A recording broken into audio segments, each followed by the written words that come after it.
आर्यन और आरोही की शादी तय हो चुकी थी। दोनों घूमने के लिए शिमला आए हुए थे। मेरे पापा को हिल स्टेशन पर समय बिताना पसंद है, इसीलिए उन्होंने यहाँ एक कॉटेज खरीद लिया है।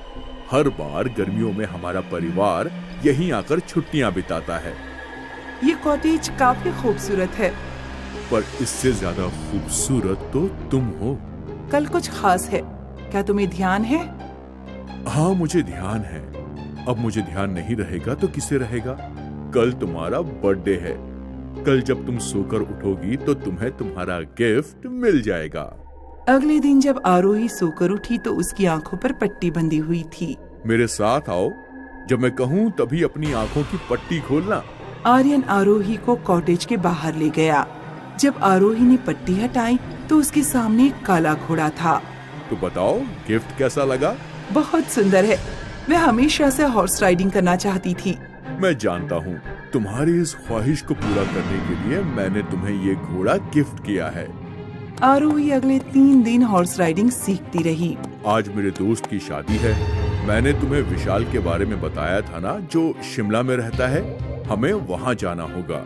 मैं हॉर्स राइडिंग करके बहुत थक चुकी हूँ। तुम चले जाओ, मैं तो घोड़े बेचकर सोना चाहती हूँ। ठीक है, तो मैं चला जाता हूँ। तुम अपनी नींद पूरी करो। उस रात आरोही कॉटेज में अकेली सो रही थी। आधी रात को उसकी नींद खुल गई जब उसे अपने रूम के बाहर घोड़े के पैरों की टप टप सुनाई दी। घोड़ा तो कॉटेज के बाहर गार्डन में बंधा हुआ है, तो उसके पैरों की आवाज कॉटेज के अंदर से कैसे आ रही है? कहीं घोड़ा रस्सी खोलकर कॉटेज के अंदर तो नहीं आ गया? आरोही फर्स्ट फ्लोर से उतरकर नीचे गई। उसने देखा पूरी फर्श पर खून से सने घोड़े के पैरों के निशान हैं। ये खून के निशान यहाँ कैसे आए? और मेन गेट का दरवाजा भी बंद है। आरोही तुरंत दरवाजा खोलकर घोड़े को देखने बाहर गई तो घोड़ा अपनी जगह पर बंधा हुआ था। आरोही ने घोड़े के पैरों की तरफ देखा। घोड़े के पैरों पर खून का एक भी धब्बा नहीं था। उस पूरी रात आरोही सो नहीं पाई। सुबह को आर्यन का फोन आया। हेलो आरोही, मैं आज कॉटेज पर नहीं आऊंगा। यहाँ मेरे बहुत सारे दोस्त आए हुए हैं। वो मुझे वापस नहीं आने दे रहे हैं। मुझे यहाँ 1-2 दिन और रुकना पड़ेगा। आर्यन वो? हाँ बोलो आरोही। आरोही आर्यन को कल रात की चीजों के बारे में बताना चाहती थी, पर उसने खुद को रोक लिया। आरोही ने सोचा आर्यन घबरा जाएगा और उसके कारण परेशान होकर वापस लौट आएगा। बोलो आरोही, क्या हुआ? कुछ नहीं, वो मेरा सिर दर्द कर रहा है। लगता है तुम्हारी नींद अभी पूरी नहीं हुई है। कुछ दिन और नींद पूरी कर लो, फिर मैं आऊंगा तो तुम्हारी नींद खराब करूंगा ही। उस पूरे दिन आरोही खाना बनाते समय, बर्तन धोते समय विंडो से बाहर गार्डन में खड़े घोड़े को ही देखती रही। पिछली रात जागने के कारण शाम को जल्दी ही उसे नींद आ गई। आधी रात को घोड़े के हिनहिनाने की आवाज से आरोही की नींद टूट गई। आरोही ने रूम की विंडो खोलकर बाहर देखा तो उसके हाथ पैर सुन्न हो गए। घोड़े पर हंसिया लिए एक चुड़ैल बैठी हुई थी। चुड़ैल हंसिये से घोड़े की गर्दन काटने ही वाली थी। उससे पहले ही आरोही ने विंडो बंद कर दी। वो अलाव से आग लेकर तुरंत नीचे गई। जब आरोही घोड़े के पास पहुंची तो घोड़े पर कोई नहीं था। इस कॉटेज और घोड़े में कोई तो गड़बड़ है। आरोही आर्यन को फोन करने ही वाली थी, लेकिन वो रुक गई क्योंकि उसने महसूस किया कि उसके पीछे कोई खड़ा है। इससे पहले कि आरोही पीछे मुड़कर देख पाती, चुड़ैल ने धक्का देकर आरोही को कीचड़ में गिरा दिया। मशाल कीचड़ में गिरकर बुझ गई। कौन हो तुम? मुझसे क्या चाहती हो? मेरा नाम साया है। मैं आर्यन की पहली पत्नी हूँ। आर्यन की पहली पत्नी? क्या आर्यन पहले शादी कर चुका है? हाँ, ये कॉटेज और वो घोड़ा मेरा ही है। मैं अपने पापा की इकलौती संतान थी। इस कॉटेज के अलावा हमारी शिमला में और भी प्रॉपर्टी थी। आर्यन का परिवार अक्सर शिमला में घूमने आता था। एक क्लब में हमारी जान पहचान हुई और फिर हमारी बीच दोस्ती हो गई। 3-4 महीने बाद आर्यन ने मेरे सामने शादी का प्रस्ताव रखा। मैं आर्यन से प्यार करती थी। मुझे लगा कि आर्यन भी मुझसे प्यार करता है, इसलिए मैंने उससे शादी की। पर आर्यन धोखेबाज निकला। उसने मुझसे शादी सिर्फ मेरी प्रॉपर्टी हासिल करने के लिए की थी। मेरे पापा की डेथ के बाद आर्यन का व्यवहार अचानक से बदल गया। बात बात पर वो मुझे गालियाँ देता, मेरे साथ मार पीट करता। एक रात जब मैं सो रही थी तो आर्यन ने तकिए से मेरा मुंह दबाकर मुझे मार ही दिया। फिर आर्यन के परिवार ने मेरी लाश को यहीं गार्डन में गाड़ दिया जहाँ घोड़ा खड़ा होता है। घोड़े ने सब कुछ देखा था, पर वो बेचारा जानवर है, इसलिए किसी को कुछ बता नहीं सकता। आरोही, तुम तो इंसान हो, क्या तुम मुझे न्याय दिलाओगी?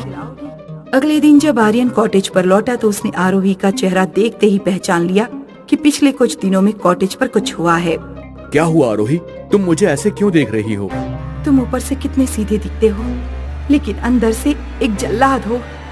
साया की आत्मा ने मुझे तुम्हारे बारे में सब कुछ बता दिया है। अब अगर तुम्हें सब पता लग ही गया है तो तुम्हारे साथ भी वही होगा जो साया के साथ हुआ था। आर्यन ने अपने पैंट की जेब से चाकू निकाला और आरोही की तरफ बढ़ा, लेकिन तभी पुलिस वहाँ आ गई। मैं जानती थी कि तुम अपनी असलियत दिखाओगे, इसलिए मैंने पहले ही इंतजाम किया हुआ था। साया के केस की जांच हुई और आर्यन को उम्र कैद की सजा हो गई। बबलू गांव में रहता था। उसके पास सफेद रंग की एक घोड़ी थी जिसे वो अक्सर शादी बारात में किराए पर देता था। एक दिन बबलू के पास एक आदमी आया। मैं मुरारीपुर गांव के प्रधान विक्रम सिंह के घर से आ रहा हूं। प्रधान जी के लड़के की शादी है। उन्हें अपनी बेटी की शादी में सफेद घोड़ी चाहिए। मैंने सुना है तुम्हारे पास सफेद घोड़ी है। हाँ, मेरे पास सफेद घोड़ी है, लेकिन मैं मुरारीपुर गांव नहीं जाऊंगा क्योंकि गांव बहुत दूर है। प्रधान जी तुम्हें 30,000 रुपए देंगे। 10,000 अभी पकड़ो एडवांस। 23 तारीख को घोड़ी लेकर आ जाना। एक रात घोड़ी किराए पर देने के लिए 30,000 की रकम बहुत ज्यादा थी और ऊपर से 10,000 एडवांस मिल गए थे। इसलिए बबलू मुरारीपुर गांव जाने के लिए तैयार हो गया। बबलू के गांव से मुरारीपुर पहुंचने में काफी वक्त लगता था। बबलू सुबह ही घोड़ी लेकर घर से निकल पड़ा। सूरज डूबने के बाद उसने रात्रि में विश्राम करने का निर्णय लिया। उसे दूर पहाड़ी पर एक बड़ी झोपड़ी दिखाई दी जहाँ से घोड़ों के हिनहिनाने की आवाज आ रही थी। लगता है यहाँ कोई अस्तबल है, मैं रात वहीं बिताऊंगा। बबलू अपनी घोड़ी को लेकर अस्तबल में पहुंचा। अस्तबल में 5-6 घोड़े बंधे हुए थे, लेकिन वहाँ कोई आदमी नहीं था। लगता है इन घोड़ों का रखवाला कहीं घूमने गया हुआ है। घोड़े एक कटोरी में कुछ खा रहे थे। बबलू अपनी घोड़ी को उस कटोरी के पास लेकर गया। उसने सोचा घोड़ी भूखी होगी, कुछ खा लेगी तो ठीक रहेगा। लेकिन बबलू जब कटोरी के पास पहुंचा तो उसके हाथ पैर फूल गए। टोकरी में इंसानों के कटे हुए सिर पड़े थे और घोड़े उन्हें खा रहे थे। ये कैसा अस्तबल है? यहाँ के घोड़े तो मांस खा रहे हैं। यहाँ ठहरना ठीक नहीं होगा। ये घोड़े मेरा सिर भी खा सकते हैं। बबलू अपनी घोड़ी लेकर अस्तबल से कुछ दूर चला गया। उसने घोड़ी को एक पेड़ से बांध दिया और खुद जमीन पर चादर बिछाकर सो गया। बबलू दिन भर का थका हुआ था, इसलिए उसे जल्द ही गहरी नींद आ गई। नींद में बबलू को महसूस हुआ कि जैसे उसके माथे पर कुछ टपक रहा है। जैसे ही बबलू ने आंखें खोली, उसकी सांस अटक गई। एक घोड़ा ठीक उसके सिर के ऊपर खड़ा था, जिसके लंबे पैने दांत थे और उसके मुंह से खून टपक रहा था। बबलू तुरंत उठकर वहाँ से भाग निकला, लेकिन घोड़ा बबलू के पीछे पड़ गया। अरे कोई बचाओ, कोई बचाओ, कोई मेरी मदद करो। बबलू को सामने कुआं दिखाई दिया। बबलू सीधे उसी कुएं में कूद पड़ा। मैं ये कहाँ फंस गया? काश मैं पहाड़ी पर आया ही नहीं होता। घोड़ी भी वहाँ छूट गई। खैर, जान बची तो लाखों पाए। बबलू कुएं में ही बैठकर सुबह होने का इंतजार करने लगा। वो बैठे बैठे झपकियां ले रहा था। तभी उसने देखा कि कीचड़ में से एक आकृति खड़ी हुई। वो एक आदमी था जिसका चेहरा भयानक था। उसकी आंखों और मुंह से खून टपक रहा था और सिर में एक खंजर घुसा हुआ था। आदमी ने अपने सिर से खंजर निकाला और बबलू की तरफ बढ़ा। कोई बचाओ, भूत, भूत, कोई बचाओ। किसी ने ऊपर से रस्सी फेंकी। रस्सी पकड़कर ऊपर आ जाओ। बबलू जल्दी से रस्सी की सहायता से कुएं से बाहर निकल गया। बहुत बहुत शुक्रिया भाई साहब, आप नहीं आते तो मैं मारा ही जाता। यहाँ क्या हो रहा है? वो अस्तबल और वो कुएं में आदमी, क्या ये कोई भूतिया जगह है? लगता है तुम इस इलाके में नए हो। मैं एक किसान हूँ। यहाँ से कुछ दूर पर मेरा खेत है। बहुत साल पहले यहाँ विजय और महेंद्र नाम के 2 आदमी रहते थे। दोनों रेस के घोड़े पाला करते थे। एक साल विजय का घोड़ा रेस में बुरी तरह हार गया। महेंद्र ने विजय का खूब मजाक उड़ाया। विजय, तेरे घोड़े तो मैदान में किसी मेमने की तरह लग रहे थे। कछुआ भी उनसे तेज दौड़ लेता। विजय क्रोधी स्वभाव का था।